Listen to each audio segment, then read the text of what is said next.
Shalom, soyez les bienvenus dans la maison du Seigneur. Amen. Sans plus tarder, je vous demande de s'élever. Nous allons prendre nos Bibles. Amen. N'hésitez pas à atteindre vos téléphones ou de le mettre sous vibreur pour éviter que nous soyons dérangés. Amen. Psaume 26. Je lis au nom du Seigneur. Juge-moi, Éternel, car je marche dans mon intégrité. Je me suis confié à l'Éternel. Je ne chancellerai pas. Sonde-moi, Éternel. Éprouve-moi.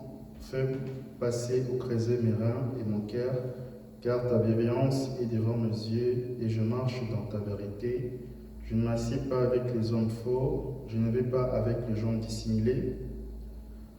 Je hais l'assemblée de ceux qui font le mal, je ne m'assieds pas avec le méchant, je lave mes mains dans l'innocence, et je fais le tour de ton autel, ô Éternel, pour faire attendre la voix des actions de grâce, et redire toutes tes merveilles. L'Éternel, j'aime le séjour de ta maison, les lieux où ta gloire demeure.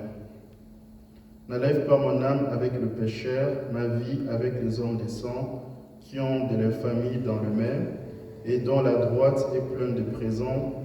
Moi je marche dans mon intégrité, libère-moi et fais-moi grâce. Mon pied se tient dans la droiture, je bénirai l'Éternel dans les ensembles. Amen. Que Dieu ajoute la bénédiction dans sa parole.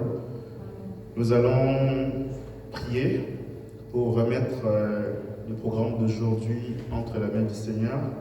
Parce que nous savons que c'est aujourd'hui que notre Seigneur a été ressuscité parmi les morts. Amen. Et nous croyons que quand nous allons retourner ici, nous allons être ressuscités encore une fois. Donc nous remettons notre programme. Si vous avez des requêtes, n'hésitez pas à lever vos mains droites. Nous allons les remettre dans la main du Seigneur. Prions ensemble. Père bien-aimé, nous te disons encore merci, parce que tu es 3 fois saint, tu es l'hélice de la vallée, tu es la rose de Saron, tu es le capitaine de notre salut, Tu es celui qu'il nous faut, Père bien-aimé. Tu es notre Dieu. Tu es celui qui est, celui qui était, celui qui vient.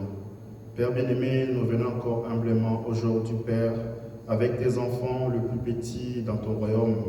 Père, nous avons fermé notre yeux aux choses du monde et nous avons ouvert cela devant ta présence. Père, il est écrit dans ta parole, venez à moi, vous tous qui êtes fatigués, chargés, et je vous donnerai le repos. Et nous savons que le repos que tu donnes, c'est en Christ. Voilà pourquoi, Père, nous venons pour pouvoir communier avec toi, parce que toi, tu aimes la communion. Père bien-aimé, nous venons pour que toi, tu puisses briser le pain et que tu puisses donner à tes enfants. Parce que l'homme ne va pas seulement de pain, mais de toute parole qui sort de la bouche de Dieu. Et la bouche de Dieu aujourd'hui, c'est la Malachie 4, Père. Voilà pourquoi nous te recommandons que tu puisses être avec nous du début jusqu'à la fin. Père, nous te demandons aussi de bénir ceux qui sont en route, ceux qui sont ici présents et ceux qui nous suivent derrière les ondes. Et Père bien-aimé, nous remettons le programme à ta main et nous avons ainsi prié par le nom qui ne connaît pas d'échec, le nom qui a été élevé au-dessus de tout être nom, le nom du Seigneur Jésus-Christ. Nous avons ainsi prié. Amen. Veuillez vous asseoir.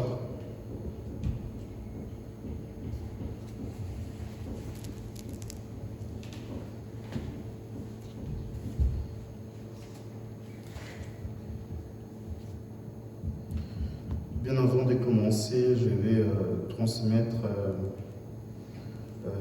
un témoignage d'une sœur qui est au Congo. Elle n'est pas ici, elle souhaiterait que je puisse transmettre ce témoignage et que cela puisse édifier quelqu'un parmi nous. Amen. Amen. Donc, elle m'avait appelé au courant de la semaine pour m'expliquer qu'elle était malade, la sœur Bernadette. Et elle avait fait plus de 4 jours, elle n'avait pas de selle et elle ne pouvait pas non plus aller aux toilettes. Donc il a pris le médicament comme tout le monde a l'habitude de prendre, mais ça n'allait pas toujours. C'est la nuit du mardi, si je me rappelle bien, qu'il m'avait appelé pour pouvoir prier pour elle.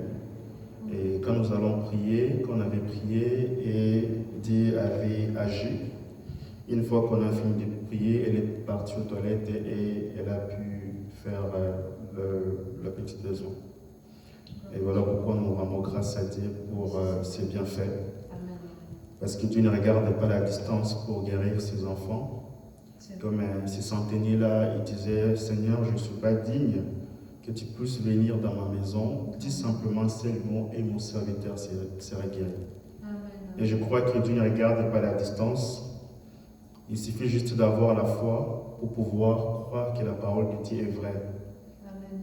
Parce que notre Dieu n'est pas simplement un Dieu qui écoute nos prières, c'est aussi un Dieu qui exauce. Amen. Ce n'est pas un Dieu muet, c'est un Dieu qui écoute. Ce n'est pas un Dieu au temps futur, mais un Dieu au temps présent.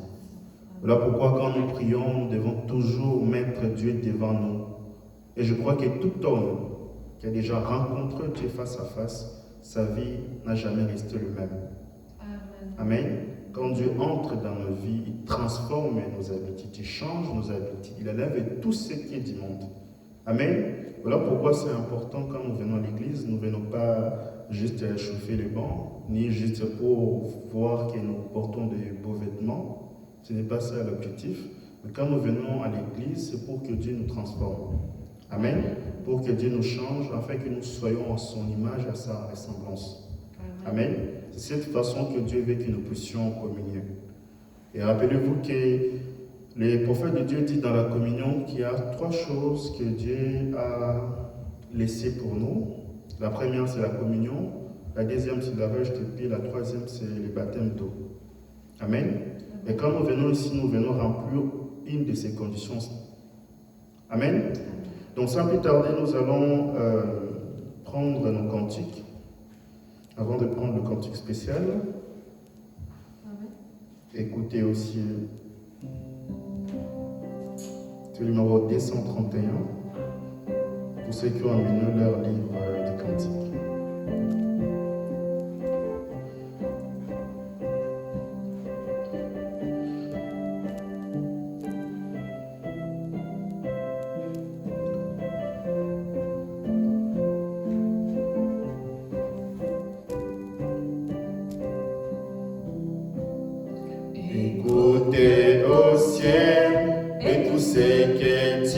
Alléluia. Même Jésus-Christ est riche à bonté, et doit terre des hommes et des bêtes des champs. Pour louer les cas, il est bon. Oui, combien il est bon, combien il est bon, combien il est bon, mon Seigneur, mon Dieu, combien il est bon, alléluia, oui, je les louerai toujours. Il nous a créés pour la vie éternelle, mais nous avons péché et avons tout perdu. Mais dans sa bonté, il s'est décidé de nous ramener à la vie. Oui, combien il est bon, combien il est bon, combien il est bon, mon Seigneur, mon Dieu, combien il est bon, alléluia, oui, je les louerai toujours. Et comme un agneau, il vint ici-bas, et versant son sang pour nous racheter. Et depuis ce jour-là, nous pouvons crier, ô mort, où est ton aiguillon? Oui, combien il est bon, combien il est bon, combien il est bon, mon Seigneur, mon Dieu, combien il est bon, alléluia, oui, je les louerai toujours. Pareil à un éclair, il rôde sur nous et voit nos besoins, il n'est en danger, et à chaque tour, il jette ses cris, ne craignez rien, car je suis là. Oui, combien il est bon, combien il est bon, combien il est bon, mon Seigneur, mon Dieu, combien il est bon, alléluia, et je les louerai toujours. Et comme une poule en tous ses poussins, Jésus nous entoure et prend soin de nous. D'où viendra l'orage qui ne saura calmer? Oui, nous sommes plus qu'en sécurité. Oui, combien il est bon, combien il est bon, combien il est bon, mon Seigneur, mon Dieu, combien il est bon, alléluia, je les louerai toujours. J'ai loué, j'adore mon Seigneur, mon Dieu, pour tout ce qu'il cesse de faire pour moi. Oh, je ne suis compté ses nombreux bienfaits. Oh, combien je vais l'adorer. Oui, combien il est bon, combien il est bon, combien il est bon, mon Seigneur, mon Dieu, combien il est bon, alléluia, oui, je le louerai toujours, oui, je le louerai toujours. Amen. Amen. Nous allons prendre une cantique spéciale. Ce n'est pas dans nos livres de cantiques. ceux qui connaissent la chanson, ils peuvent nous accompagner. Amen. Amen. Nous allons prendre ça pour que nous puissions nous calmer, pour que nous puissions s'approcher encore plus de Dieu, parce que dehors le diable nous met la pression, dehors le diable vous met beaucoup de surcharge, et quand nous venons à l'église, quand nous allons chanter cela va nous apaiser, ça va apaiser nos esprits, ça va apaiser nos âmes. Amen. Amen. Nous allons chanter en Jésus seul.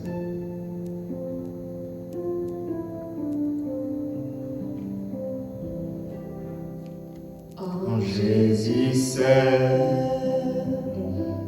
mon espoir, lui ma lumière, ma force, mon chant, pierre angulaire, solide rempart. Mais quand l'orage devient violent, oh quel amour, oh quelle peine, l'élite cesse, la paix s'éterne, mon réconfort, mon plus grand bien, dans l'amour du Christ, je me tiens.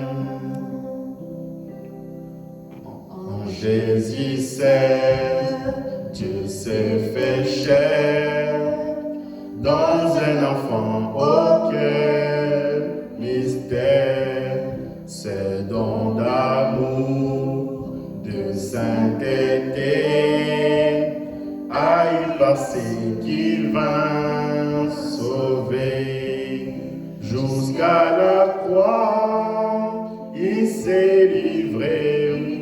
Si lui la colère est tombée, tous mes péchés, il les a pris. Par l'amour de Jésus, je vis.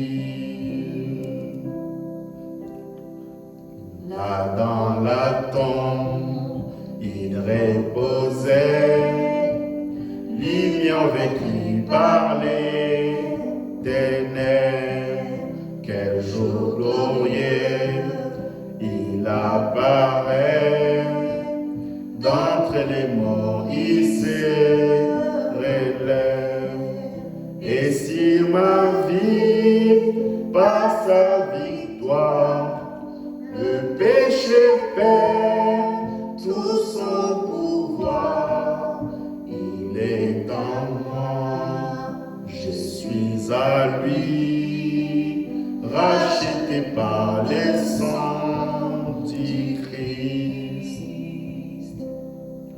Je vis en paix, je meurs sans crainte, gardé par la puissance du Christ, du premier cri au dernier souffle.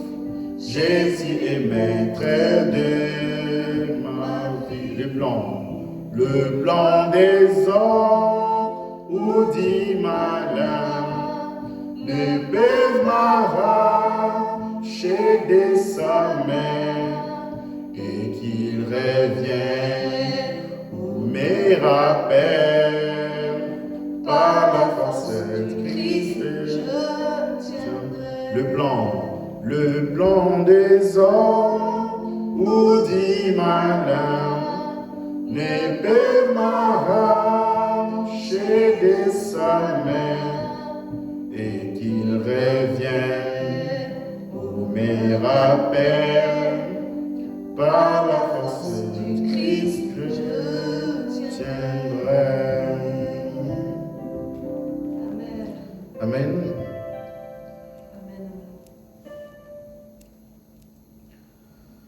Sans plus tarder, nous allons prendre nos Bibles pour pouvoir introduire la prédication d'aujourd'hui. Comme aujourd'hui, je pense que Tout le monde le sait que c'est une journée importante pour tout chrétien. Amen. Amen. Amen. Parce que c'est aujourd'hui que notre Seigneur était ressuscité. Amen.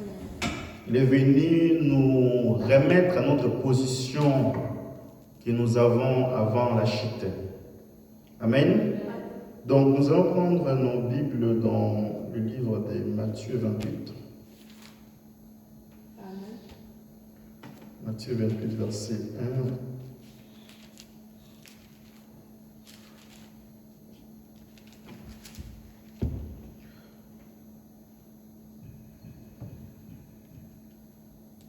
1. À 10. Après les sabbats, à l'aube du premier jour de la semaine, Marie-Madeleine et l'autre Marie allèrent voir les sépulcres. Et voici qu'il y a un grand tremblement de terre, car un ange du Seigneur descendit du ciel, vint rouler la pierre et s'assit dessus. Son aspect était comme l'éclair et son vêtement blanc comme la neige. Vous pouvez vous asseoir, je vais continuer de dire. Le garde tremblèrent de peur et devinrent comme morts, mais l'ange prit la parole et dit aux femmes, pour vous, n'ayez pas peur, car je sais que vous cherchez Jésus, le crucifié, il n'est pas ici.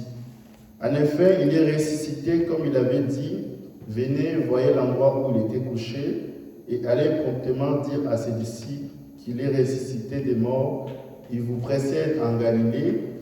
C'est là que vous les verrez, voici, je vous l'ai dit, et s'éloignèrent promptement du tombeau, avec crainte et avec une grande joie. Elles concourent, portèrent la nouvelle aux disciples, et voici que Jésus vint à leur rencontre et dit, je vous salue. Elles s'approchèrent pour saisir ses pieds et l'adorent. Alors Jésus leur dit, soyez sans crainte, allez dire à mes frères de se rendre en Galilée, c'est là qu'ils me verront. Pendant qu'ils étaient en chemin, quelques hommes de la garde entrèrent dans la ville et annoncèrent aux principaux sacrificateurs tout ce qui était arrivé. Ceux-ci, après s'être rassemblés avec les anciens et avoir tenu conseil, donnèrent aux soldats une assez forte somme d'argent en ajoutant, dites, ces disciples sont venus de nuit les dérober pendant que nous dormions, et si le gouverneur l'apprend, nous userons de persuasion et nous vous tirerons dans la nuit. Amen. Amen. Donc je vous laisse continuer la suite à la maison. Amen. Après nous allons prendre Romains 8, verset 11. Romains 8.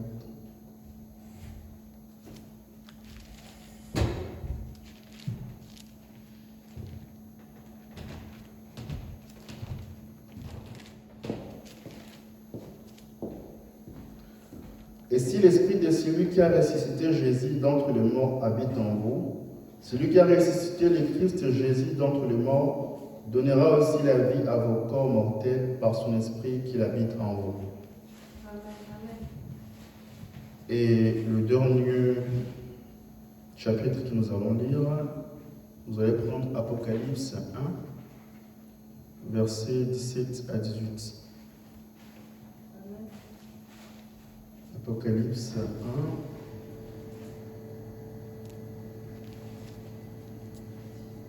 Versets 17 à 18. Quand je vis, je tombais à ses pieds comme mort. Il posa sur moi sa main droite en disant, sois sans crainte. Moi, je suis le premier et le dernier. Les vivants, j'étais mort et me voici vivant au siècle des siècles. Je tiens les clés de la mort et du séjour des morts. Amen. Que Dieu ajoute la bénédiction dans sa parole. Amen. Amen. Soyez abondamment bénis par le précieux nom du Seigneur Jésus-Christ. Dites à la personne qui est à gauche et à droite de vous que Dieu le bénisse, que Dieu lui comble. Saluez votre frère. Dites oui, que Dieu nous bénisse, que Dieu lui comble, que Dieu soit sa force, que Dieu soit tout ce que son cœur désire. Amen.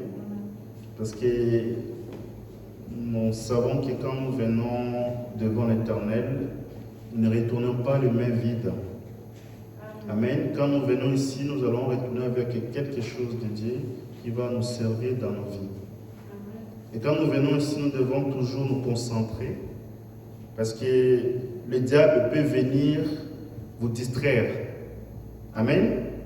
C'est très important. Parce que le prophète de Dieu dit, quand nous venons à l'église, si nous venons pour critiquer les gens, le diable est là pour nous montrer les gens à critiquer.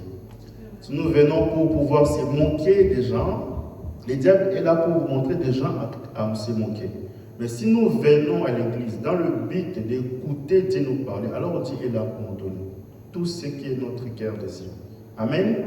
Parce que nous obtenons de Dieu des choses que nous attendons de lui. Amen. Donc tout dépend de la manière dont tu regardes. Parce que Pharaon et Moïse regardaient de la même fenêtre. Quand Pharaon voyait les enfants d'Israël passer, il disait que c'était des esclaves. Et Moïse, quand il voyait les enfants d'Israël passer, il disait que ce sont là le peuple béni de Dieu. Donc quand tu regardes, qu'est-ce que tu vois? Quand tu écoutes, qu'est-ce que tu comprends? Amen. C'est ça la chose la plus importante. Parce que vous devez savoir que dans ce monde, il y a des endroits importants que nous passons. Des endroits les plus riches que tout homme passe par là. Ce n'est pas aller dans les banques, parce que vous savez, dans les banques, il y a de l'argent.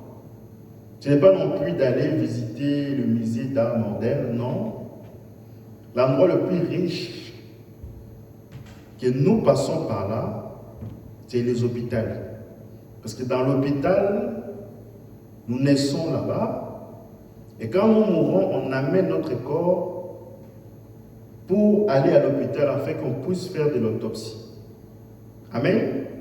Et de la même façon, il y a aussi un autre chemin que moi et toi nous devons passer parce que nous sommes fils de Dieu. C'est quand nous venons à l'église.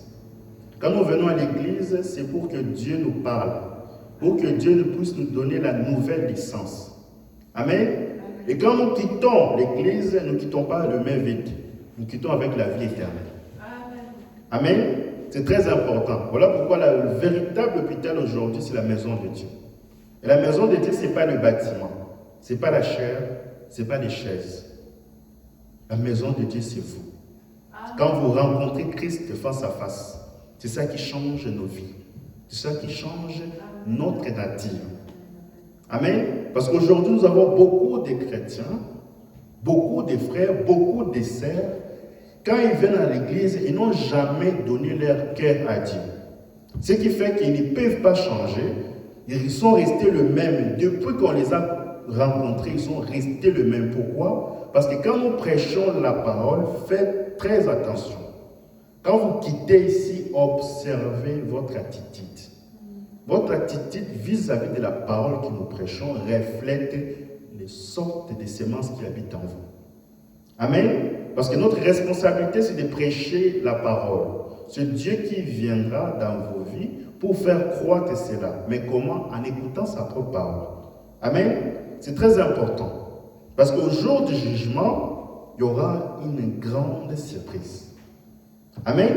Parce que quelqu'un qui vole, quelqu'un qui commet de meurtre, lui, si on lui dit d'aller en enfer, loin de moi l'intention d'envoyer des gens en enfer, il ne sera pas surpris parce que sa nature reflète l'enfer.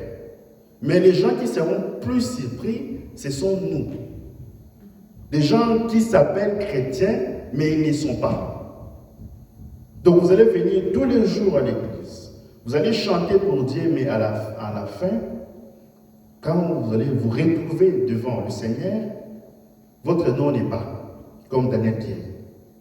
C'est dangereux. Voilà pourquoi un chrétien est celui qui est conscient que quand je marche avec Dieu, ce n'est pas de l'aventure. C'est une question très importante parce que ça touche à mon salut. Et quelque chose qui est très important, qui touche le salut, alors nous devons lui donner plus d'importance. Amen. C'est très important. Donc avant de pouvoir commencer notre prédication d'aujourd'hui, comme c'est une édition spéciale, l'importance de la Pâque, c'est ça le thème. Je vais juste survoler quelques points, parce que vous devez savoir que aujourd'hui, il nous reste encore quelques mois, il y en aura certains qui vont aller en congé. Certains ont déjà commencé à acheter des billets pour aller en Afrique, d'autres aux États-Unis. Amen. Mais nous devons le faire comme la parole nous l'indique. Amen. Parce que quand nous quittons un endroit pour aller dans un autre endroit, nous devons savoir qu'il y a toujours un esprit de pays. Amen. Et avant de quitter un endroit pour aller dans un endroit, nous devons toujours remettre notre voyage dans la main du Seigneur. Amen. Voilà pourquoi c'est très important, comme aujourd'hui, il y en a certains, quand ils vont en Afrique, ils vont en Afrique pour un voyage, ils n'informent pas les gens. Amen. Parce qu'aujourd'hui, à l'église, nous devons savoir qu'il n'y a pas de vie privée. Il n'y a pas de vie privée. Oh non, je ne veux pas qu'on poursuive ma vie, je vis ma vie tout seul. Non. Amen. Parce que votre attitude, quand vous partez à l'étranger, si vous menez une mauvaise vie, cela peut être la cause d'un blocage de bénédiction d'un enfant de Dieu à l'église. Amen. Donc le frère est allé au pays, il a laissé sa femme ici en Europe. Quand il est arrivé là-bas, il a commencé à mener une mauvaise vie. Il a commencé à mener une mauvaise vie. Il était marié, il a laissé ses enfants. Il est parti là-bas au pays. Ce n'est pas mauvais. C'est bien d'aller visiter sa famille. Mais est-ce que tu pars justement visiter ta famille où tu as des objectifs qui ne sont pas dédiés? Et quand il est arrivé là-bas, il a commencé à avoir d'autres femmes. Amen. Donc il a ouvert une brèche. Et comme vous savez que Dieu n'écoute pas la prière d'un pécheur, parce que quand nous commettons un péché, nous devons nous repentir. Et quand vous ne vous repentez pas, donc le péché va te quitter et va poursuivre même ta propre famille. Donc ces enfants ici en Europe, ils ne pouvaient pas. Et ils étaient bien, mais ils ont commencé à tomber malades. Ils ont commencé à rencontrer des problèmes, des difficultés, on rentre dans leur maison. Et ça quitte leur maison, ça vient jusqu'à l'église. Amen. Et c'est dangereux. Et au jour du jugement, quand nous essayons d'imposer le main sur un enfant de Dieu, et que cet enfant de Dieu n'est pas guéri, au jour du jugement, Dieu te tiendra compte de cela. Amen. Donc souvenez-vous à l'époque de Josué. Dieu avait promis à Josué qu'il n'y aura pas de mort dans son camp. Dieu avait promis cette promesse-là à Josué. Après, quand ils ont commencé à marcher, il y a eu 16 morts dans les camps de Josué. Et Josué s'est rappelé, a dit, Seigneur, tu as dit dans ta parole qu'il n'y aura pas de morts dans mon camp. Josué a commencé à regarder, qu'est-ce qui s'est passé? Alors ils ont découvert qu'Akan était allé voler les lingots d'or et les marteaux de chien. Et cela a misé 16 morts dans les camps de Josué. Amen. Donc le péché inconfessé peut amener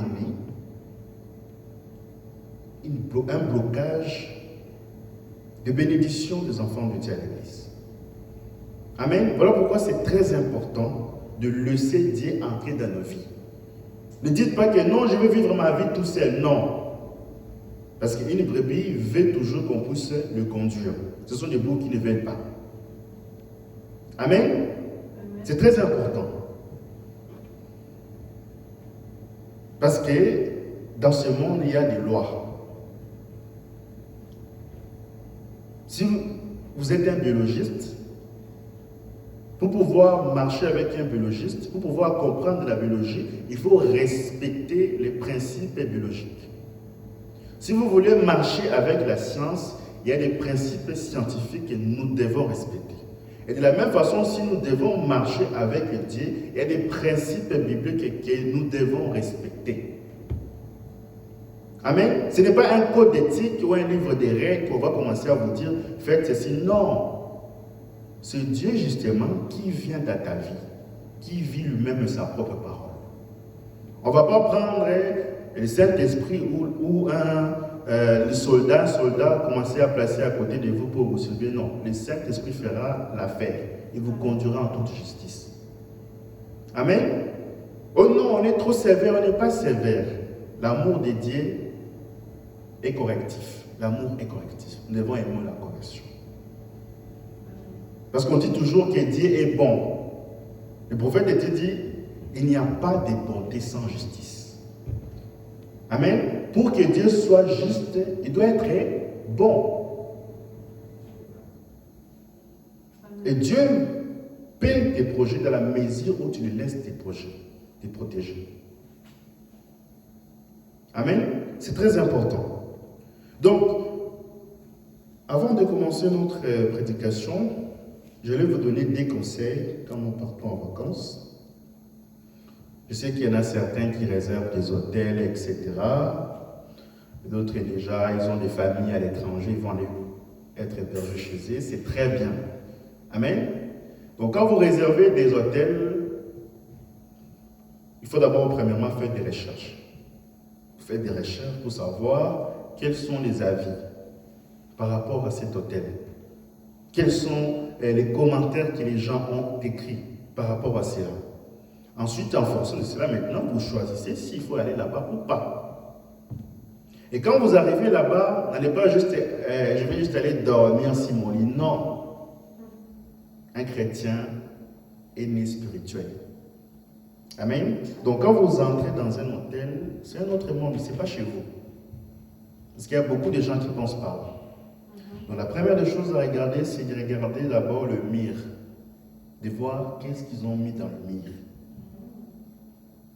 Donc, si vous voyez des photos, il faut savoir qu'est-ce que là ça signifie. Parce que derrière chaque photo, il y a un esprit. Parce qu'une photo peut t'influencer positivement ou négativement. La raison pour laquelle nous mettons la photo de Jésus, parce que c'est un esprit positif. Amen. La raison pour laquelle nous mettons la photo de Branham avec la couronne de feu, c'est parce que ça nous impacte positivement. On a eu beaucoup de témoignages par rapport à ça. Des gens ont été guéris. Vous connaissez l'histoire comme le prophète en parle dans plusieurs de ses sermons. Amen. Donc une photo peut avoir une influence. C'est la raison pour laquelle les prophètes ils donnent un exemple où il y avait dans une maison les enfants, il y avait 4 ou 5 enfants. Ils étaient enfants, ils ont commencé à grandir. Ils ont tous fait le même domaine. Ils se sont tous mis à faire le domaine des maritimes, à être capitaine des bateaux, à être pêcheur. Les gens de la famille ne comprennent pas pourquoi dans cette famille, tous les gens sont des pêcheurs. C'est alors que quand ils ont fait des recherches, ils ont découvert qu'il y avait une photo dans leur maison où il y avait un homme qui était dans un bateau et tenait un canne à pêche. Et les enfants, ils ont grandi en voyant cette photo-là tous les jours. Amen. Et cela a influencé leur vie. Et ils ont dit, quand moi je serai grand, je serai comme ces messieurs-là. Amen. Donc c'est très important quand vous partez dans un hôtel, si c'est une photo que vous ne pouvez pas expliquer, mettez ça dehors, parce que vous payez avec votre propre argent. Amen. Dites au concierge, dites-lui qu'aujourd'hui, moi j'ai réservé l'hôtel, hein, je vais juste vivre aujourd'hui, après demain, vous allez venir remettre votre photo. Amen. C'est très important. Et la deuxième des choses, n'allez pas juste aller dormir sur les lits comme ça, je vais aller faire dodo. Non, il faut prier. Amen. Amen. Il faut prier. Parce que dans ces lits-là, vous ne savez pas, il y a eu beaucoup de gens qui sont passés. Ils ont fait des choses qui étaient contraires à la parole. Il y a des addicteurs qui ont commis des choses là-dedans. Donc c'est très important. Voilà pourquoi quand le prophète, il explique ça quand Pérégrine, vous savez, Pérégrine était son ami intime, il était allé le visiter dans sa ville de Tixon Tabernacle. Quand il est arrivé là-bas, il a demandé à Peregrine de lui réserver un hôtel, Motel Plaza. Vous savez, il y a une différence entre motel et hôtel. Les Américains les appellent motel. Bon, c'est presque la même chose. Non? Et quand il est arrivé là-bas, bon, on lui a donné une chambre. Le frère Branham avait l'habitude d'aller là-bas, ce n'est pas la première fois. Il est allé pour la première fois, après 5 ans, il est parti. Et quand il était allé maintenant pour une convention, c'est là maintenant quelqu'un d'autre qui lui avait réservé la chambre. Et quand il est arrivé dans sa chambre, il est juste entré après le sortir. Et Peregrine lui a dit, ah, frère Branham, la chambre ici ne te plaît pas encore. Il a dit non, il y avait quelqu'un qui avait commis l'adultère la nuit dernière. Je ne veux pas dormir ici. Vous voyez? Donc c'est important. Amen. Donc, c'était juste un petit conseil pour pouvoir vous exhorter. Maintenant, nous allons entrer dans notre sujet d'aujourd'hui, l'importance de la Pâque. Amen. Je l'ai composé il n'y a pas une heure de temps parce que j'allais continuer dans notre enseignement Mystère de Lyon. Mais comme aujourd'hui c'est un jour du Seigneur Jésus-Christ, alors nous devons cette journée. Amen. Dieu a changé mes plans et voilà pourquoi aujourd'hui j'ai juste changé ça au bout d'une heure. Là, j'ai préparé un truc vite fait pour pouvoir vous exhorter aujourd'hui l'importance des Pâques. Amen. C'est très important parce qu'aujourd'hui nous avons des chrétiens qui doutent parfois de leur salut. Aujourd'hui, je suis devenu chrétien. Demain, je suis devenu païen. Le lendemain, je suis encore redevenu chrétien. Ça, c'est de l'aventure. Tu présumes, frère. Et le prophète de Dieu dit, présumer, c'est s'aventurer sans autorité officielle. Paul dit, ôtez à vous cette pensée. Dieu vous a sauvé une bonne fois pour toutes. Dieu ne peut pas vous sauver aujourd'hui, après demain vous perdre. Dieu ne fait jamais ça. Amen. Amen. Donc il ne faut pas te dire que comme je passe par des moments difficiles, c'est que Dieu m'a abandonné. Non. Les difficultés ne sont pas toujours la preuve que Dieu t'a abandonné. Amen. Amen. La vie éternelle n'exclut pas les difficultés, les épreuves. Nous tous, nous passons par là. Même le frère Branham est passé par là. Amen. Même sa femme Meda qui souffrait de kystes est passée par là. Amen. Même son fils Billy Paul, il y avait Loïs qui n'arrivait pas à enfanter. Ils ont fait plusieurs années, ils n'avaient pas d'enfants. Amen. Donc ils ont passé par des moments difficiles. Après, Dieu est descendu et il a dit à frère Branham que Loïs il aura un enfant. Amen. Donc, il ne faut pas se dire que si je passe par des moments difficiles, c'est que Dieu m'a abandonné. Dieu n'abandonne jamais ses enfants. Amen. Peu importe ce que tu as fait. Peu importe ce que ta famille a fait. Peu importe ce que les gens ont dit de toi. Amen. C'est ce que Dieu dit de toi est plus important. Amen. Amen. Nous allons prendre Hébreux chapitre 7, deuxième partie, reçu le 22 septembre 1957, paragraphe 374. Mais observez, mais lui qui, lui, Jésus, parce qu'il demeure toujours éternellement, possède un sacerdoce qui n'est pas transmissible. Vous écoutez? C'est aussi pour cela qu'il peut sauver parfaitement. Vous écoutez? Peu importe combien quelqu'un est loin, combien quelqu'un a été abaissé, combien quelqu'un s'est éloigné, il est capable de sauver parfaitement ceux qui s'approchent de Dieu par lui. Peu importe ce que vous avez fait. Si vous étiez un grand criminel, si vous avez tué des gens, Dieu est capable de vous sauver. C'est pour cela aujourd'hui il était mort pour vous, pour qu'aujourd'hui vous puissiez être appelé son fils. Amen.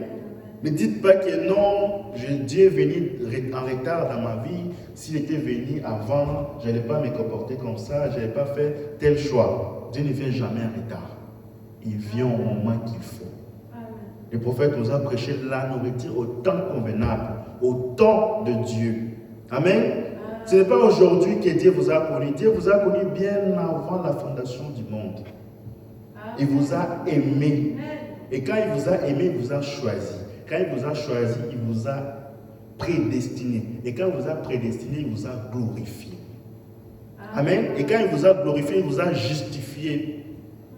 Amen. Pour que vous soyez appelé son fils.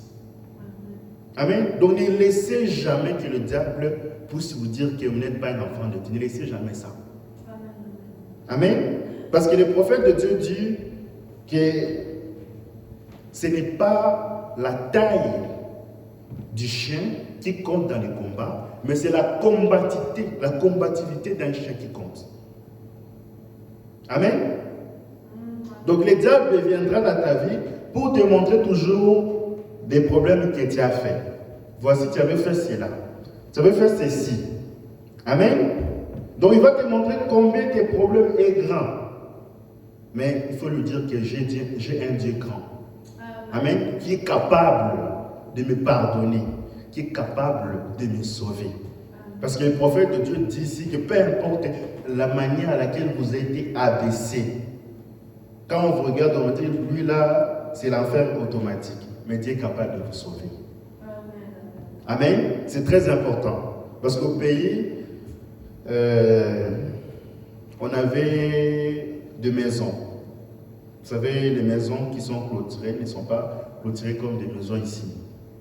Parce que quand un voleur qui vient en Afrique, qui vient ici, vous voyez vos maisons que vous clôturez là. Quand il voit ça, il rigole.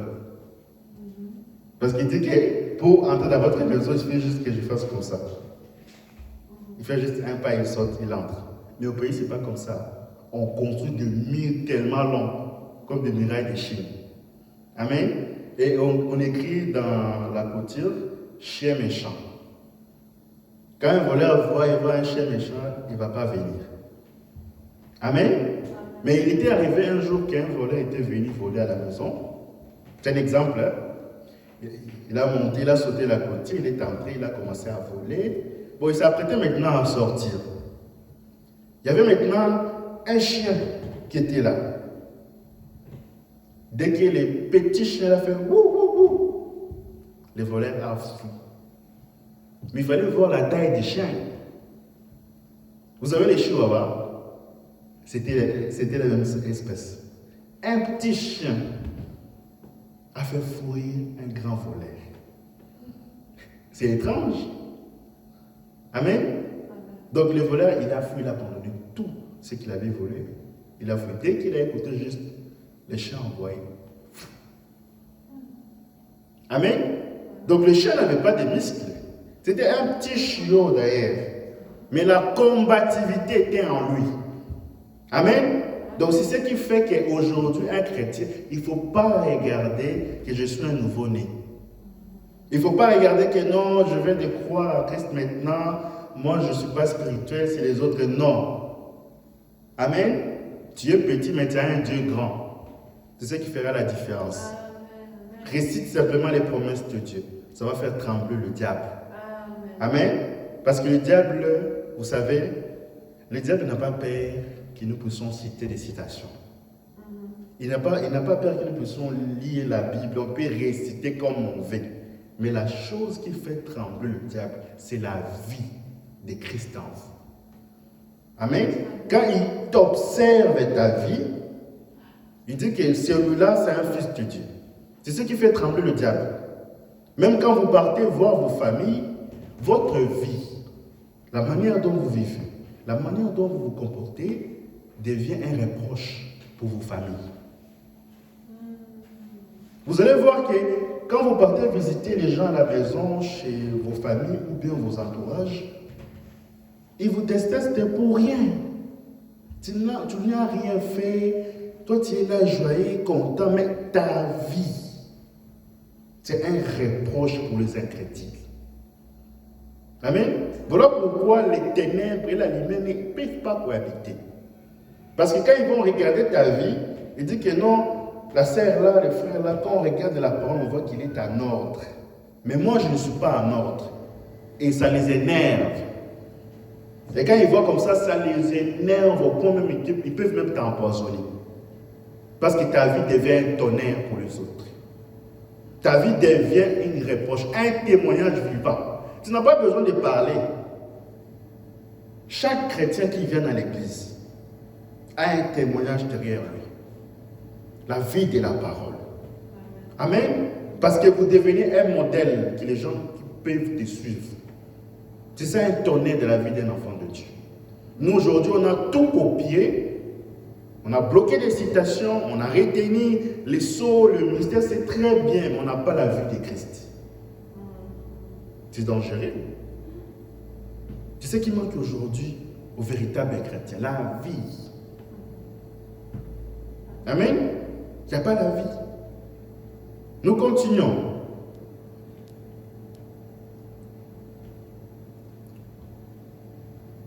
En France, vous savez, comme aujourd'hui c'est le jour de Pâques, la plupart des gens aujourd'hui, même le week-end passé, ils sont allés dans des alimentations au champ pour acheter les lapins de Pâques. Les lapins de Pâques ne signifient pas la résurrection de Christ. Nous devons savoir l'importance de Pâques dans nos vies. C'est quoi le Pâques? Tu n'es pas allé à la maison commencer à manger des chocolats.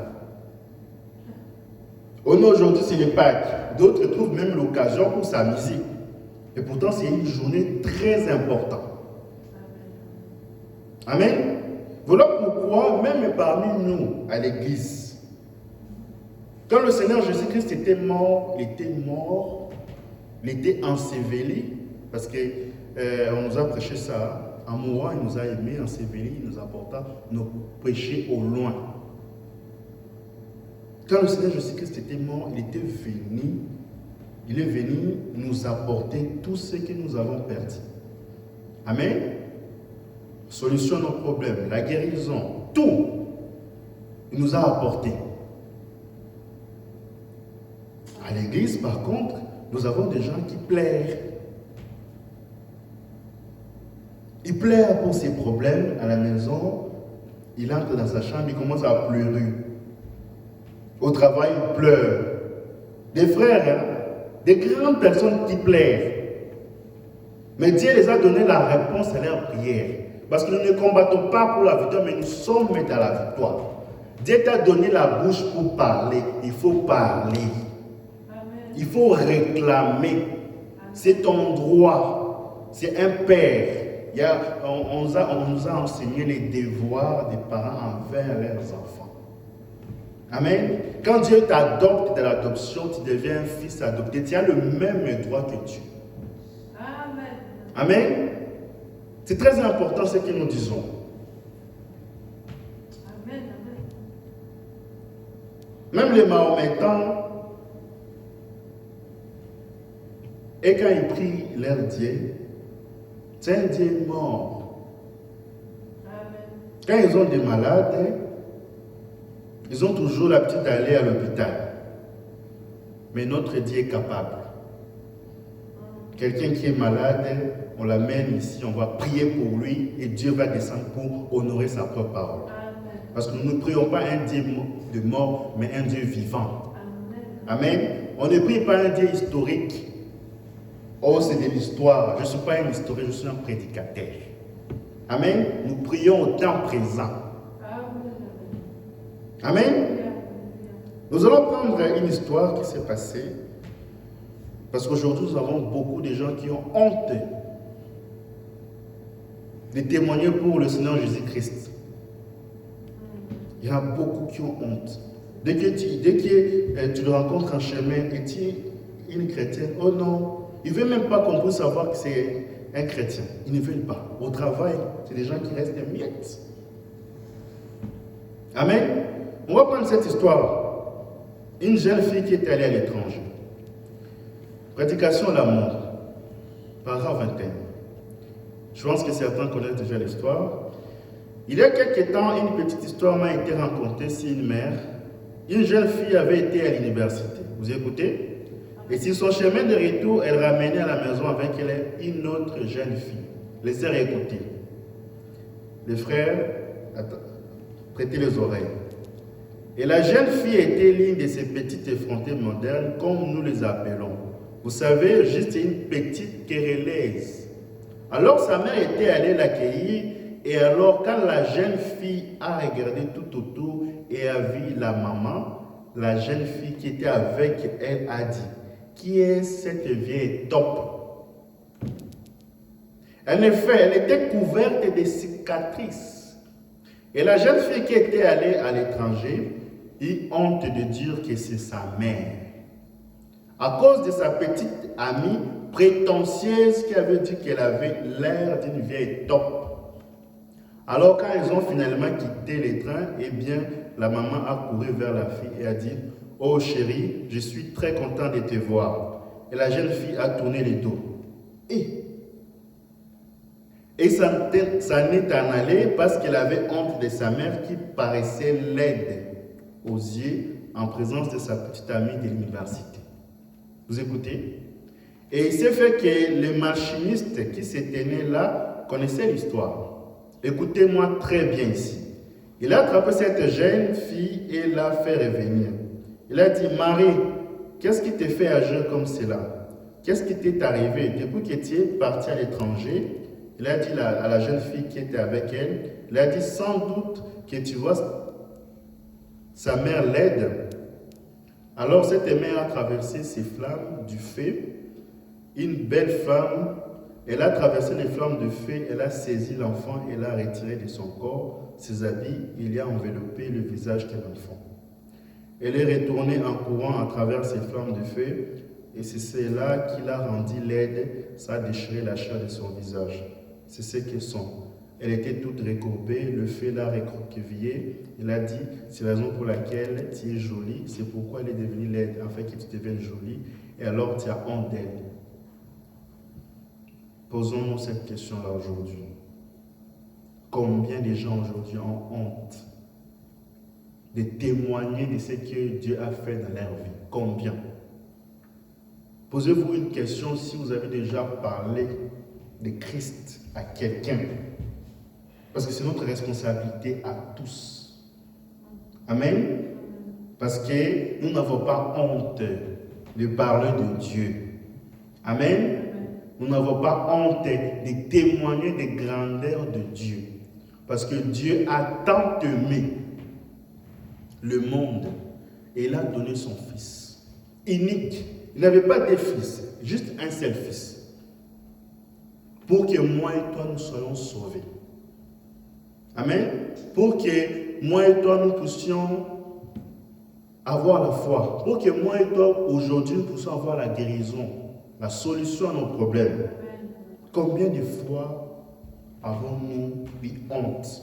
Et la Bible dit que si vous avez honte de moi ici sur la terre, là au ciel, Jésus aussi aura honte de vous. Amen. Donc, Jésus-Christ n'avait pas de beauté. Comme vous lisez Isaïe 53, la Bible dit qu'il n'avait ni beauté, ni éclat pour attirer nos regards. C'était quelqu'un, vous pouvez passer à côté de lui.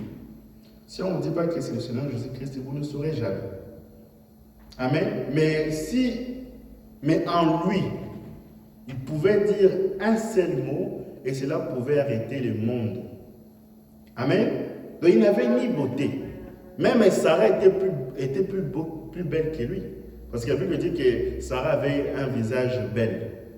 Mais dans Isaïe 53, la Bible dit que Jésus n'avait même pas de beauté. Amen. Amen. Mais Dieu nous a créés, moi et toi, beaux. Mais lui-même, il n'avait pas de beauté. Amen. La Bible dit que Jésus, quand il s'adressait à Hérode, il dit que les renards ont des tanières. Quand il parlait des renards, c'était Hérode. Mais le Fils de Dieu n'a point d'endroit pour dormir.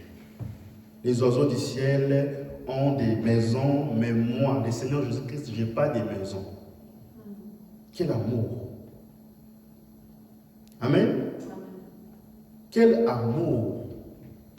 Le Seigneur Jésus-Christ n'est pas un dictateur, il ne viendra jamais te dicter. Il dit que je me tiens devant la porte, en train de frapper, que quiconque attend ma voix, ouvre la porte, j'entrerai, je souperai avec lui. Dans sa propre maison, on l'a mis dehors. Achète une maison, que quelqu'un vient dans ta maison, te chasse. Demain, tu vas appeler la police. Mais le Seigneur Jésus-Christ n'a jamais fait ça. Et il se tient plutôt la porte en train de frapper. Amen.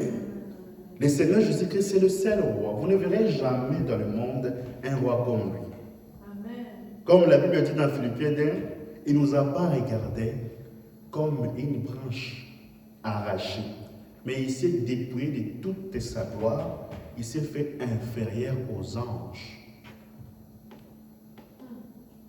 Un président qui quittait son poste de président, un roi, pour descendre, aller combattre pour ses fidèles. Même le premier ministre était devenu supérieur de lui. Le Seigneur Jésus-Christ, c'est le seul roi qui partage son trône avec ses fidèles. Vous ne verrez jamais un roi comme lui dans ce monde. Vous ne verrez jamais, ni dans ce siècle, ni dans le siècle à venir.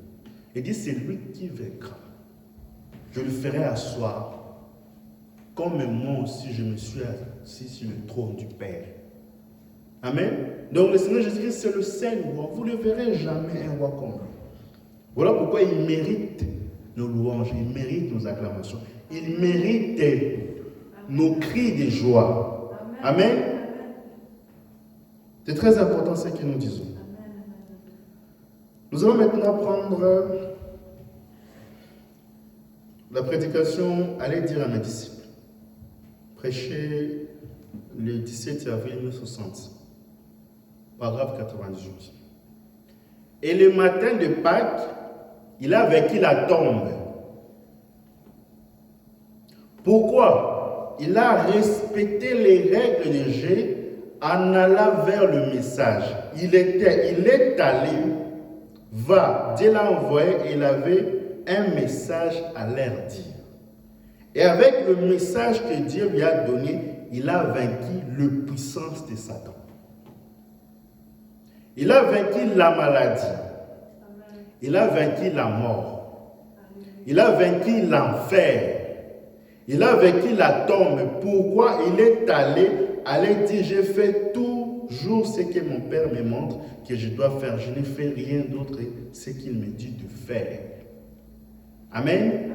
Nous savons qu'un chrétien a de l'assurance. Quand il meurt, il sait que mon corps dort. Quand je meurs, je pars directement dans la présence de Dieu parce qu'un chrétien ne meurt pas, un chrétien dort.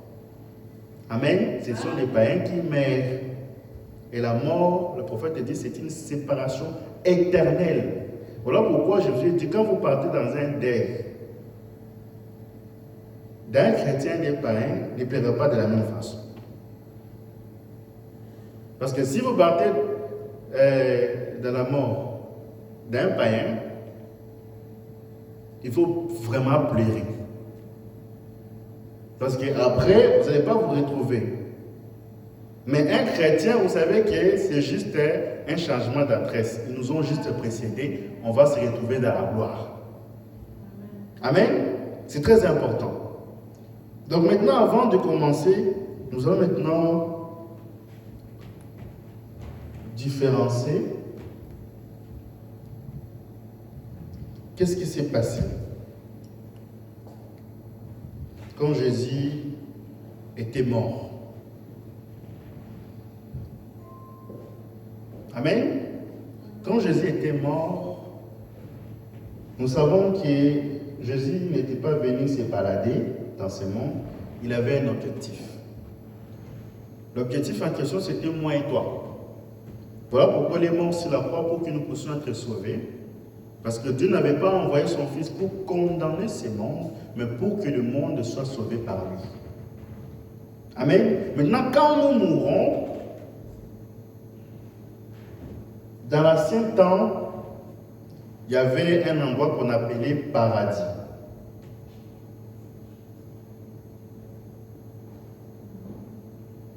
Ça, c'est l'Ancien Testament. Et dans le Nouveau Testament, on a ce qu'on appelle la présence de Dieu.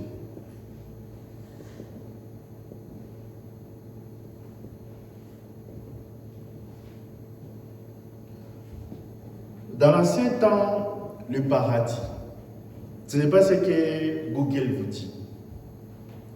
Qu'aujourd'hui, si vous mourrez, vous allez partir au paradis. Ce n'est pas ça. Amen. Parce que quand nous prenons Wikipédia, ils définissent le paradis, c'est quoi? Il dit que le paradis est le lieu de séjour ou des différentes traditions. Les âmes se retrouvent après la mort. Dans son acception large, le concept de paradis est présent dans presque toutes les régions.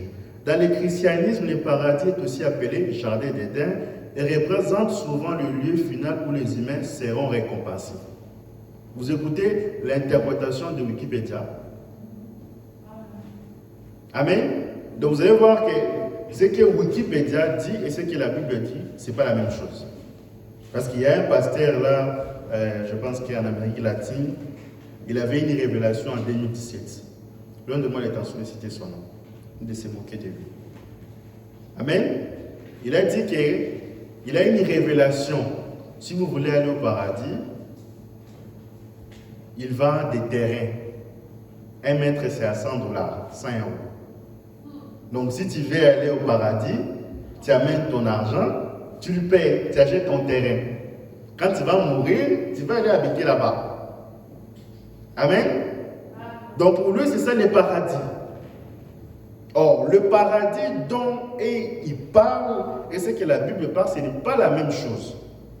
Parce que dans l'ancien temps, le prophète de Dieu dit que le diable a 3 trinités.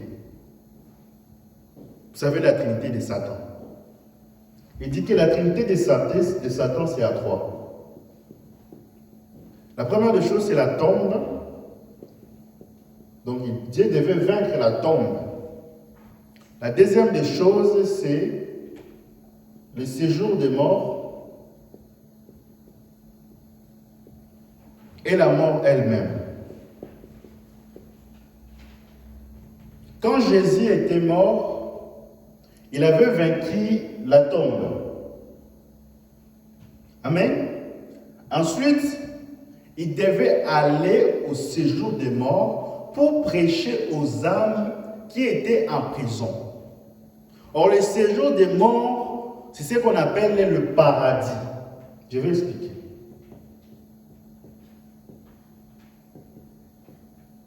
Parce qu'à l'époque, les gens, quand ils commettaient le péché, ce qu'ils faisaient, ils tuaient un animal, ils prenaient les sangs de l'animal et ils répandaient ça sur l'Holocauste. Ces sangs-là n'ôtaient pas le péché, ça ne faisait que couvert. Amen. Et tous les anciens,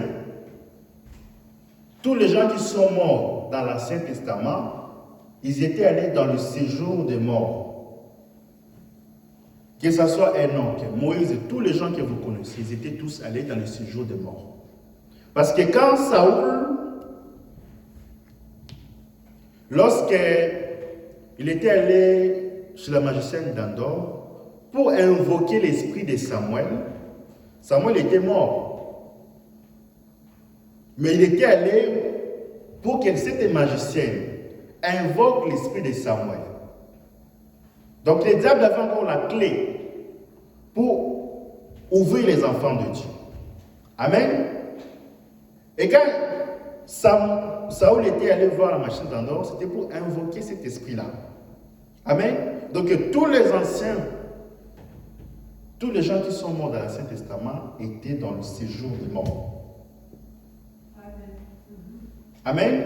Parce que le sang qu'ils utilisaient pour couvrir leur péché ne pouvait pas ôter le péché. Il fallait que Christ puisse descendre afin qu'on puisse faire l'expiation du péché.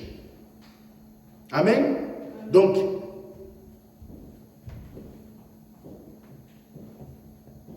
Maintenant, quand Jésus était sur la croix, lorsqu'il est allé sur la croix, vous savez, il y avait des voleurs. Un voleur sur la croix, vous connaissez l'histoire, je vais abréger. Il a commencé à se moquer de Dieu, Seigneur Jésus-Christ. L'autre, il a dit non, moi et toi, nous sommes conscients, nous sommes des voleurs, mais lui n'a rien fait. Et Jésus lui a dit que tu seras avec moi dans le paradis. Il n'a pas dit tu seras avec moi au ciel. Parce que nul n'est monté au ciel, c'est celui qui est descendu du ciel. Donc tous les gens que vous avez vus dans l'Ancien Testament, Enoch qui a été enlevé,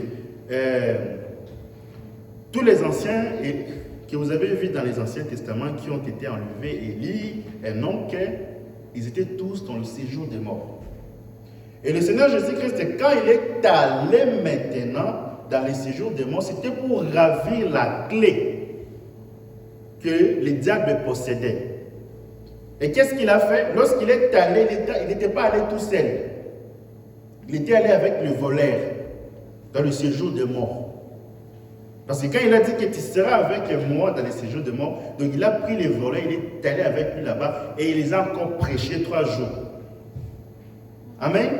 Et quand il les a prêchés 3 jours, c'était pour que les diables puissent lui remettre cette clé-là. Amen. Et la clé là, aujourd'hui, c'est le Seigneur Jésus-Christ qui ouvre toutes les portes. Qui ouvre les portes de nos vies. Si vous avez des problèmes, le Seigneur Jésus-Christ est la clé qui ouvre tout cela. Amen. Et aujourd'hui, maintenant, quand quelqu'un meurt, il va dans la présence de Dieu. Ce n'est pas dans le paradis. Vous avez déjà écouté les prophètes percher sur ça. Amen.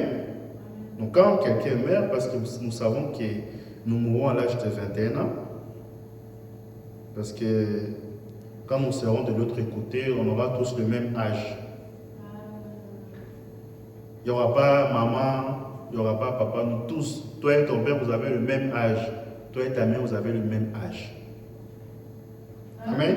Parce que quand Sharon, lorsqu'il s'était retrouvé avec frère Branham de l'autre côté, vous connaissez l'histoire, frère Branham, il a rencontré sa fille. Il a dit, c'est pas le bébé que j'avais laissé dans le monde, mais aujourd'hui il a 21 ans. Amen. Donc on aura le même âge. C'est très important.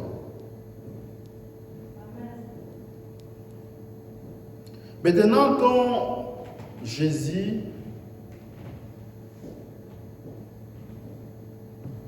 a été ressuscité, il a amené en lui les titres de propriété incontestables. Ces titres-là que Caïn et Abel avaient perdu en Éden. Et quand il est ressuscité, il est venu maintenant donner cela à son épouse. Amen. C'est dans ce message que nous écoutons, c'est dans la parole que nous écoutons qu'il y a tout ce que nous voulons. Amen. Dans le message, nous avons notre guérison. Dans le message, nous avons notre salut. Dans le message, nous avons tout ce que nous voulons. Amen. C'est très important. Voilà pourquoi quand nous lisons la voix de Dieu qui a été frayée par nous, prêchée en 1952, paragraphe 188, tout ce que Dieu a dans son royaume nous appartient. Il prend simplement tous les grands carnets pleins d'échecs. Il signe de son nom au bout de cela, disant « Voici, fils. Tout ce dont tu as besoin va le prendre. » Amen. N'ayez pas peur de les remplir, remplissez-les et présentez-le. Amen. Donc Dieu vous a donné, vous a donné un carnet d'adresse. Amen. Où il signe son nom et vous a remis cela. Amen. Donc vous avez le droit d'écrire le montant que vous voudrez. Si vous voulez écrire 5 millions d'euros, vous avez le droit. Si vous voulez écrire la guérison, vous avez le droit. Si vous voulez que Dieu puisse vous donner ce qui est votre cœur, vous avez le droit. Dieu vous a donné cela. C'est à vous de croire. Donc si vous ne croyez pas, il n'y aura personne d'autre qui va croire à votre place. Amen. Donc si vous avez fait quelque chose et que vous avez demandé le pardon à Dieu et que vous doutez que Dieu ne vous a pas pardonné, c'est à vous-même parce que Dieu vous a déjà pardonné. Parce que le prophète de Dieu dit dans la prédication du pardon, il dit quand vous demandez le pardon, vous devez croire que Dieu vous a pardonné. Amen. Vous devez croire cela. Ne laissez pas que les diables viennent vous dire que non, vous avez fait ceci hier. Dites-lui que quand tu fais quelque chose, si tu as fait de cela 10 ans, et celui qui en a fait ça, il a fait quelque chose il y a quelques minutes. Quand Dieu pardonne, il efface tout. Mais il oublie, il prend ça et jette ça dans la mer de l'oubli. Quand il vous regarde, il voit simplement le sang de son fils. Amen. Il voit simplement le sang de son fils sur vous. Et vous êtes blanc comme neige. C'est une grâce. Amen. C'est une grâce. Parfois, nous manquons de réaliser la grâce de Dieu dans nos vies. Je vous ai toujours donné l'exemple de cet garçon-là. Quand c'était cet garçon et une fille où le frère Branham explique qu'elle avait perdu ses enfants, ses parents quand il était encore enfant. Et on l'avait mis dans une famille où on le maltraitait. Mais quand il était venu à l'église, il commençait à prier. Il a commencé à dire A, B, C, D jusqu'à Z. Et un monsieur qui était là, il a écouté ses prières. Il a dit mon fils, pourquoi tu pries comme ça? Il a dit quand j'étais enfant, mes parents ne m'ont pas appris comment prier. Ils ne m'ont pas appris comment je dois prier. Et je dis tout simplement les A, B, C, D jusqu'à Z pour que quand Dieu va écouter cela, il prenne ces alphabets-là, il puisse l'arranger ça. Il puisse se lire dans mes pensées, il puisse arranger ça et savoir qu'est-ce que je lui demande. Vous, aujourd'hui, vous avez eu la grâce d'avoir une maman qui est à côté de vous, qui vous montre la voie de Dieu, la voie à suivre. C'est une grâce. D'ailleurs, là-bas, il y en a certains, regardez seulement vos amis à l'école. Comment ils se comportent. Comment leur maman se comporte avec elle à la maison. Amen. Il y en a certains, mamans, quand ils sont à la maison, ils laissent les enfants comme ça, ils filment, ils n'ont pas une voie à suivre. Amen. Mais vous, qu'est-ce que Dieu a fait? C'est une grâce, c'est une bénédiction. Amen. Quand je parlais avec l'une d'entre vous, il me posait la question, on n'est pas parti en congé. Parce qu'il y a eu des imprévus. Et je lui disais que, vous savez, l'argent, ce n'est pas simplement les papiers. Ce n'est pas simplement aller dans la banque et retirer de l'espèce. Mais l'argent aussi, c'est la bonne santé. L'argent aussi, c'est la paix du cœur. Parce que si vous étiez malade, vous serez dans des hôpitaux à les dépenser. Mais vous avez fait toute une année jusqu'à aujourd'hui, vous n'êtes jamais tombé malade. Ce n'est pas une grâce. Il y en a aujourd'hui qui sont malades, ils tombent des malades de cancer, d'autres, ils sont incurables, mais vous, aujourd'hui, Dieu a fait grâce jusqu'à aujourd'hui. Ce n'est pas une grâce, c'est là. Amen. Même dans des foyers. Vous partez visiter un foyer, ils n'ont rien à la maison. Ils mangent des pâtes. Mais ils ont la paix du cœur. Amen. Dans les maisons, ils ont la joie, ils écoutent les bandes. Dans les maisons, ils chantent. Tu te demandes, ça c'est quel genre de chrétien? Ils me servent des pâtes, mais ils chantent. C'était pas ça. Hein? Ils mangent tous les jours les pâtes. Mais tu te dis, ça, il y a que Dieu qui peut vous donner ça. On ne l'achète pas. Mais regardez d'autres familles, ils ont tout. Mais chaque jour, ils ont des problèmes. Ce n'est pas une grâce.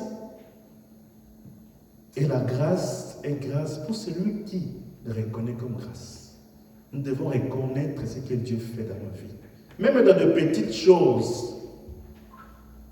Parce que si nous sommes fidèles dans de petites choses, nous serons aussi fidèles dans de grandes choses. Nous devons être reconnaissants en Dieu.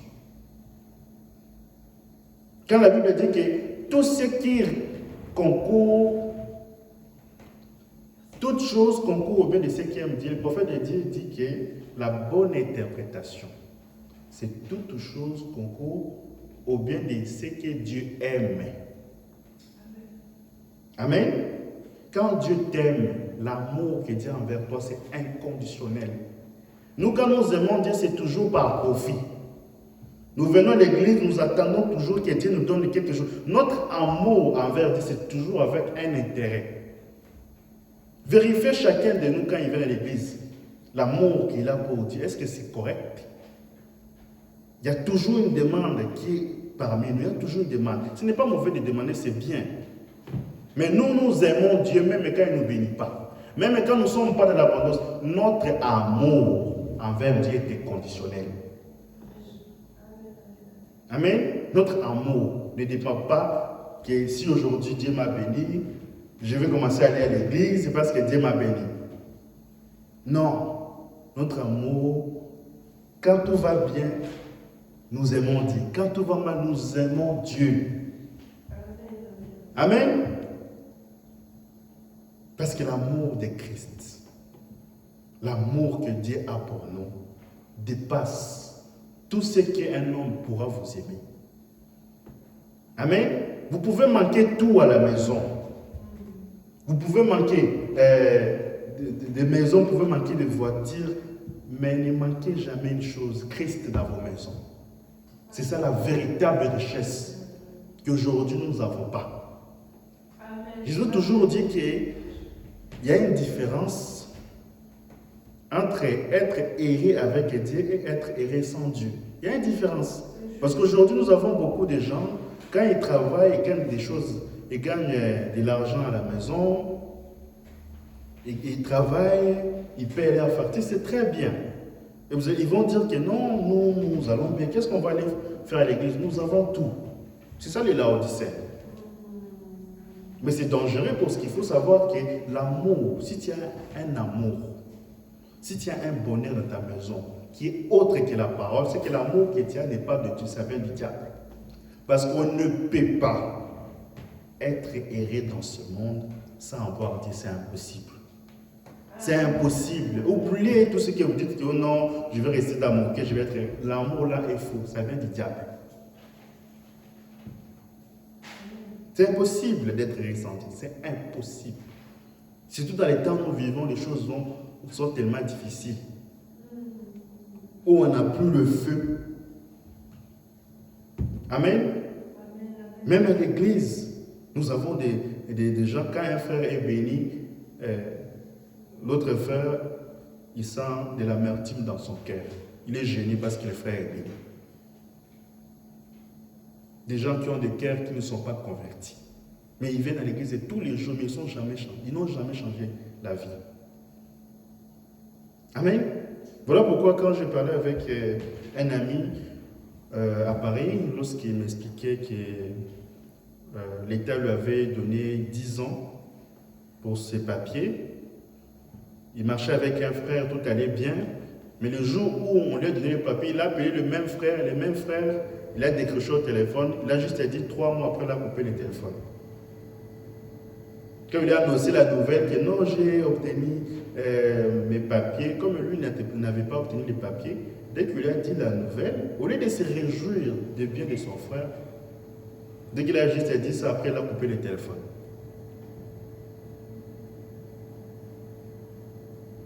Voilà pourquoi quand vous marchez dans la vie, vous devez toujours faire la différence. De savoir, quand j'explique ma vie à quelqu'un, vous devez savoir qui vous avez en face de vous. Parce que dans le monde, vos bénédictions peuvent susciter de la jalousie. Ça peut susciter de la jalousie qui peut vous protéger préjudice.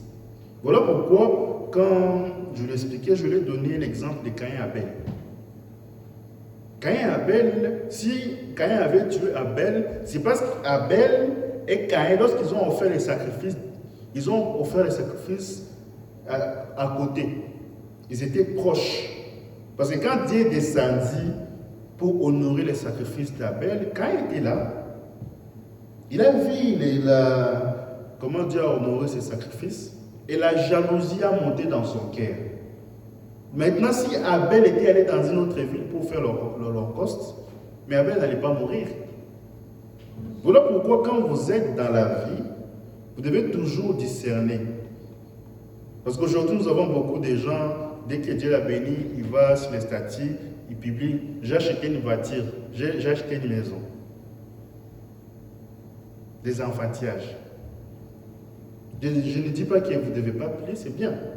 Mais vous devez avoir Christ en vous. Parce que quand vous êtes prêt à provoquer les diables, rassurez-vous d'avoir Christ en vous.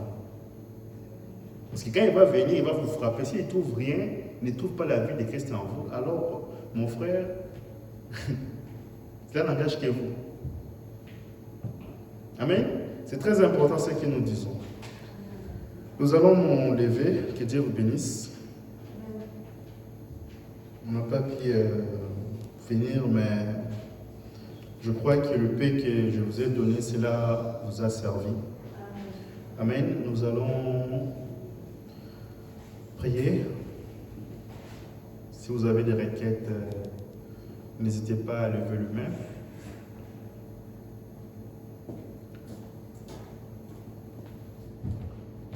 Chaque promesse dans la Bible est mienne.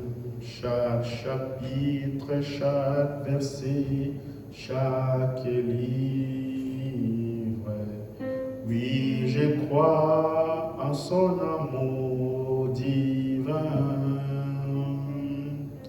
Chaque chapitre, chaque verset, chaque promesse, encore une fois, chaque promesse dans le livre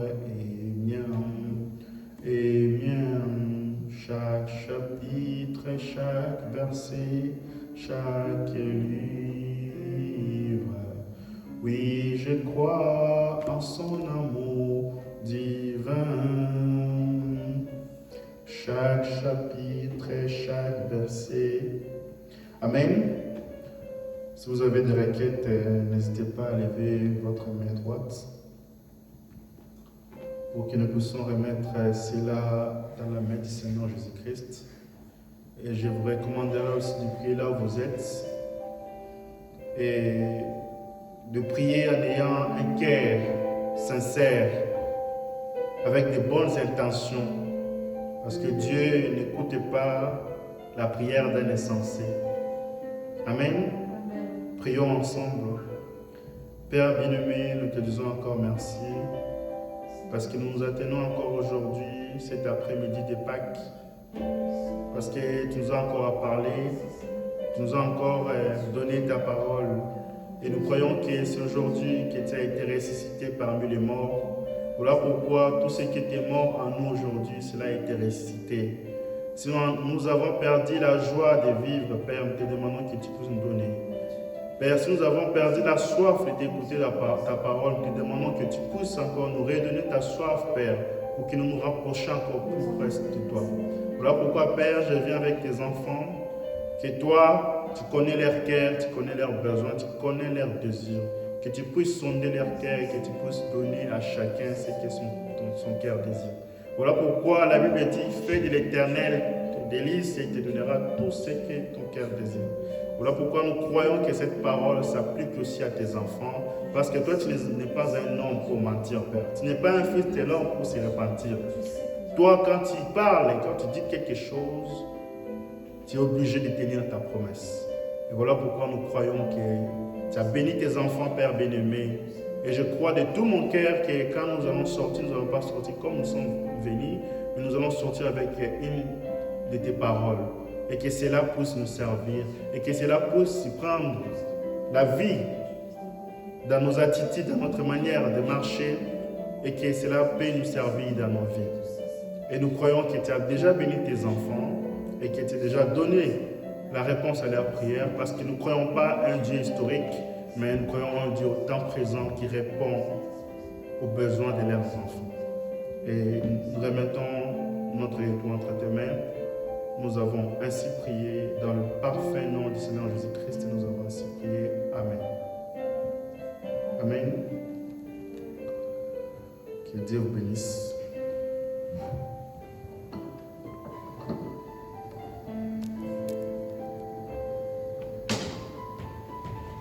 Amen.